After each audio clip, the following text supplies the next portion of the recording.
Warahmatullahi wabarakatuh. Selamat malam dan salam sejahtera untuk kita semua. Kami dari kelompok 2 yang hari ini akan membawakan sebuah presentasi mengenai eh, sistem operasi. Sebelum itu, saya akan memperkenalkan diri terlebih dahulu. Saya Syarif Al-Zikri dengan NIM 2024 3 2024.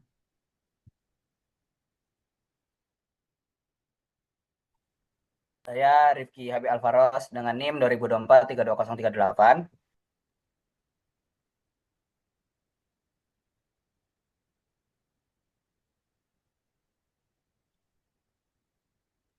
Perkenalkan, nama saya Arya Priyansyah Putra dengan NIM 2024 32035. Saya Sitramawati dengan NIM 2024 32015. Saya Ahmad Yusuf dengan NIM 2024 32026. Dan tentu saja, kami sangat antusias untuk membagikan hasil analisis serta sudut pandang kami kepada Ibu dosen. Baiklah, tanpa berlama-lama lagi, mari kita mulai presentasinya dengan terlebih dahulu.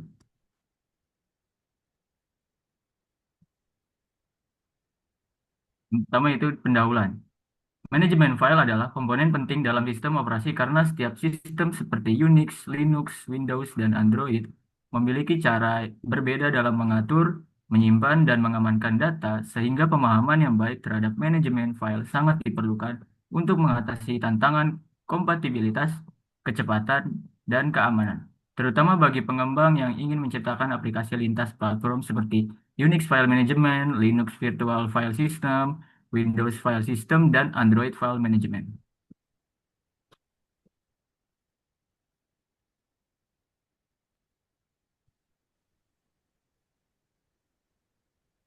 Baiklah, pertama kita akan memulai ke pembahasan pertama, yaitu mengenai Unix File Management.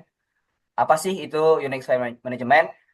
Jadi Unix File Management ini adalah berkas dalam sistem operasi Unix, merupakan komponen penting yang memungkinkan pengguna menyimpan, mengatur, dan mengakses data secara efisien melalui struktur file dan direktori yang konsisten. Unix menggunakan pendekatan hierarkis dalam manajemen file, di mana setiap objek, termasuk perangkat keras, dianggap sebagai file. Dan juga menurut Booth dan kawan-kawan pada jurnal tahun 2022, Unix Shell menyediakan antarmuka berbasis baris perintah yang memungkinkan pengguna untuk mengeksekusi berbagai tugas sistem, termasuk manajemen file, melalui perintah internal dan eksternal seperti find, chmod, ls, cp, dan lain sebagainya. Mungkin bisa lanjut. Selanjutnya itu ada struktur dan atribut dari file dalam Unix. Itu pertama ada time, di mana waktu terakhir file diakses. Selanjutnya ada mtime, waktu terakhir konten file diubah. Dan terakhir ada ctime, waktu terakhir inode atau metadata file diubah. Next. Nah, selanjutnya kita ke pembahasan kedua, yaitu mengenai Linux Virtual System atau VFS, di mana VFS atau Virtual File System ini adalah komponen dari kernel Linux yang berfungsi sebagai lapisan abstraksi antara aplikasi pengguna dan beragam sistem file yang ada. VFS memungkinkan berbagai jenis sistem file untuk digunakan secara bersamaan dan seragam oleh aplikasi pengguna tanpa perlu mengetahui detail dari masing-masing file sistem tersebut. Menurut Gu, Zhang, dan Abu Ghazaleh pada jurnal tahun 2024, VFS memainkan peran penting dalam menyatukan sistem file di bawah satu antarmuka standar sehingga aplikasi dapat melakukan operasi seperti read, write, dan sync tanpa mengetahui apakah file disimpan di ext4 atau NFS. Lanjut.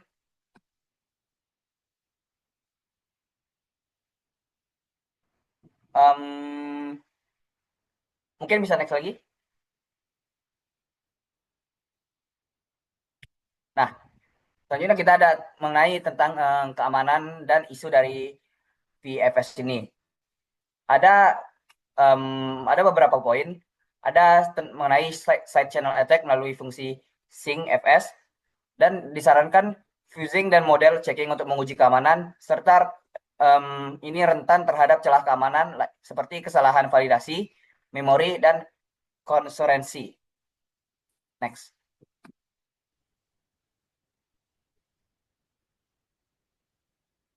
Baik, di sini terdapat 4 struktur data penting via VFS ini. Yang pertama ini superblock, dia itu merepresentasikan metadata utama sistem filenya. Terus yang kedua itu dentry, directory entry, mewakili entry directory. Dan yang ketiga itu ada inode menyimpan informasi tentang file atau directory individual. Dan yang keempat itu ada file object runtime yang merepresentasikan file yang sedang dibuka.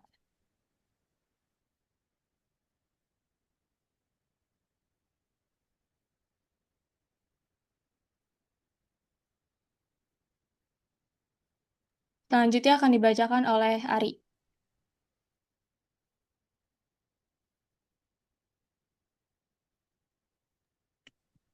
Izin melanjutkan ya.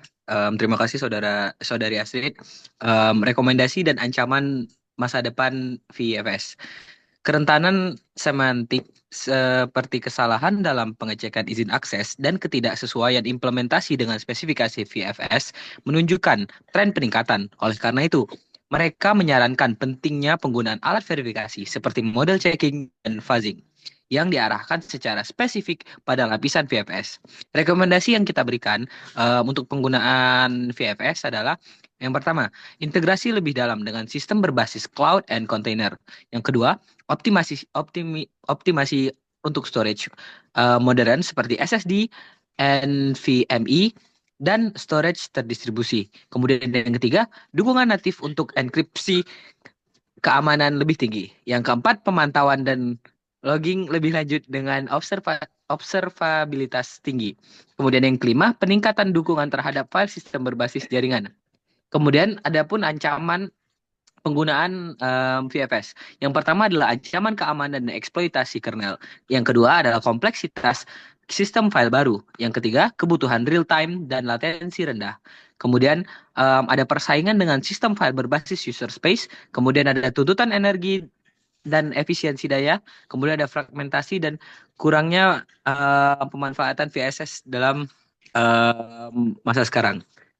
Selanjutnya.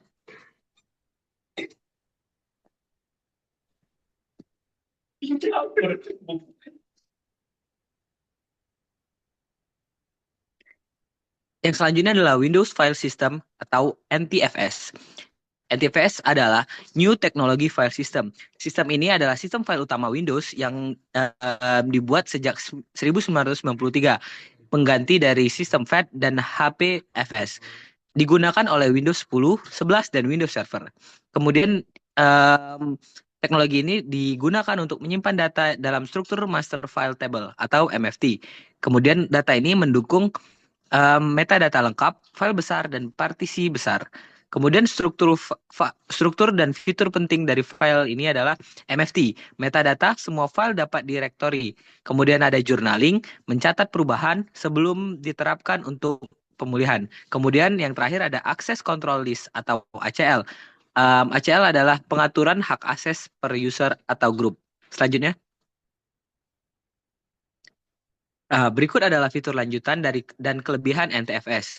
Fitur tambahan dari NTFS yang pertama itu adalah Encrypted File System atau EFS, yang berarti enkripsi file untuk keamanan data. Kemudian ada Compression and Quota, efisiensi penyimpanan dan pembatasan kuota pengguna. Kemudian ada Volume Shadow Copy, backup otomatis melalui snapshot file. Kemudian yang terakhir adalah Symbolic Links, shortcut mirip Unix, atau biasa disebut reverse point. Kemudian ada kelebihan dari NTFS. Yang pertama itu stabil dan aman. Yang kedua kaya fitur dan untuk enterprise. Yang ketiga ada mendukung sistem berkapasitas besar. Kemudian ada pun kekurangan dari sistem NTFS. Yang pertama itu kurang kompatibel di Linux dan macOS. Kemudian ada kompleks untuk lintas platform. Sekian, terima kasih. Oke, lanjut dengan slide 13 yaitu Android File Management, arsitektur dan penyimpanan. Sistem operasi Android berbasis kernel Linux dirancang untuk perangkat mobile Terus setiap aplikasi berjalan dalam sandbox lingkungan aman terisolasi. Struktur penyimpanan Android. Internal storage direktori aplikasi privat, data data atau data backup nama, eksternal storage media dokumen unduh biasanya bisa diakses pengguna dan aplikasi lainnya. Sistem file utama add internal FAT32 atau add FAT eksternal. Lanjut dengan slide 14, yaitu ada keamanan dan tantangan Android file management. Fitur modern Android 10 Plus, yaitu satu, scope scoped storage, yaitu membatasi akses aplikasi ke file system. Dua, yaitu stro- stro- storage akses akses framework, yaitu SAF, untuk akses file yang lebih luas atau aman. File provider berbagi file antara aplikasi tanpa melanggar sandbox. Eh, Lanjut dengan 4, yaitu Cloud Sign Backup, yaitu integrasi dan Google Drive. Tantangannya di sini ada tantangannya, yaitu eh, fragmentasi sistem versi Android, salah implementasi izin dan penyimpanan oleh developer. Adapun solusinya yaitu menggunakan SAF atau enkripsi dan praktik terbaik. Selanjut dengan slide 15. Di sini ada kesimpulan. Di sini kami membuat kesimpulan 3, yaitu ada kesimpulannya, yaitu satu, sistem manajemen file di Unix, Linux, dan Windows dirancang untuk efisien, keamanan, dan fleksibilitas. Eh, Unix mengolah file secara hierar- hie- hierarkis dan menggunakan inode untuk metadata meta, metadata, sementara Linux menerapkan virtual file system, yaitu VFS, sebagai lapisan abstrak untuk berbagai jenis sistem file. Di sisi lain, Windows menggunakan NTFS yang mengandung fitur canggih seperti journaling, ACL, dan enkripsi. Dua, yaitu keamanan dan kerentanan menjadi tantangan utama dalam manajemen file modern. Baik di VFS Linux maupun sistem file Android, ditemukan potensi kerentanan seperti kesalahan akses kontrol, set channel attack, dan implementasi izin yang salah. Untuk mengatasinya digunakan teknik seperti sandboxing sandboxing di Android, ACL di Windows, dan sistem verifikasi pada kernel Linux. Yang ketiga yaitu optimalisasi dan adaptasi teknologi. Yang ketiga yaitu optimalisasi dan adaptasi teknologi terus dikembangkan untuk menyesuaikan kebutuhan pengguna dan perangkat. Contohnya Unix Unix mengembangkan eh, pencarian file dengan login voice. Linux mengadopsi struktur modular dan caching. Windows menyediakan fitur backup otomatis dan enkripsi, sementara Android menerapkan scope strike untuk melindungi data pengguna di lindung mobile yang dinamis.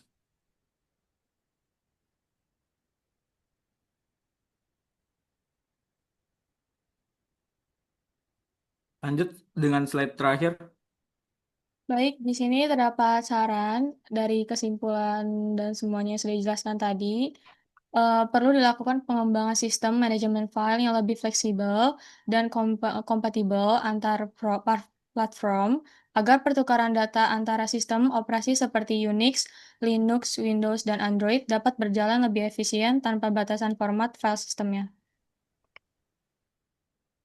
Lalu terdapat dua saran. Yang pertama yaitu saran yang pertama yaitu peningkatan fitur keamanan berbasis enkripsi dan kontrol akses sebaiknya dioptimalkan pada semua sistem operasi, terutama pada perangkat mobile seperti Android, untuk menyesuaikan kebutuhan proteksi data pengguna di era digital saat ini. Lalu saran yang kedua yaitu pengguna dan pengembang aplikasi perlu memahami kelebihan serta kekurangan masing-masing, terutama di sistem manajemen file agar dapat memilih sistem operasi yang sesuai dengan kebutuhan aplikasinya, jenis perangkat, dan tingkat keamanan data yang diinginkan. Itu saja presentasi dari kelompok kami. Bila ada salahnya kurang, mohon dimaafkan. Wassalamualaikum warahmatullahi wabarakatuh.